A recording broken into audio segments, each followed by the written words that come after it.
রাজধানীর বসুন্ধরা শপিং মলে দেখা যায় ক্রেতাদের উপচে পড়া ভিড়। অনেক বিক্রেতারা বলছে রাজনৈতিক পট পরিবর্তনের কারণে বেড়েছে বেচাকেনা। প্রথমে থেকে 10-15 থেকে একটু বাচ্চাদের কম ছিল, তো 10 রমজানের পর থেকে ইনশাল্লাহ এখন ভালো আশাবাদী আমরা, ইনশাল্লাহ ভবিষ্যতে আগামীতে যে কটা রোজা আছে ইনশাল্লাহ ভালো হবে। আমাদের কাস্টমার হচ্ছে আপনার সন্ধ্যার পরে কাস্টমারটা বেশি হয় আমাদের।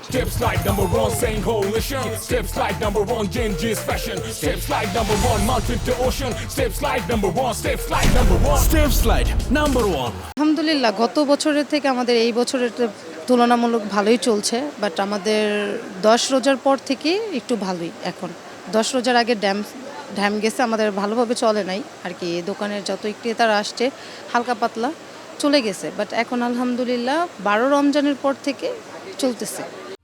পোশাকের পাশাপাশি নিজেকে সাজিয়ে তুলতে নারীরা ঈদের কেনাকাটায় কসমেটিক্সের জন্য রাখে আলাদা বাজেট।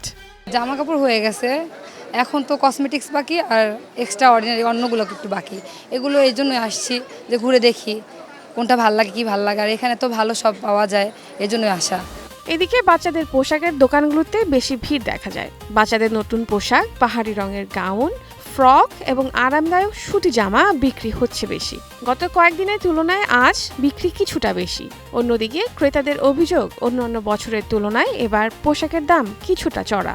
এইবারের যে দাম আমার কাছে লাগে মোস্ট অফ দ্য মানুষ চলে যাচ্ছে দাম শুনে। যেসব ড্রেস আগে 3-3.5 টাকা করে সেল হয়েছে সেগুলোর স্টার্টিং প্রাইসই এখন 8000 যাচ্ছে।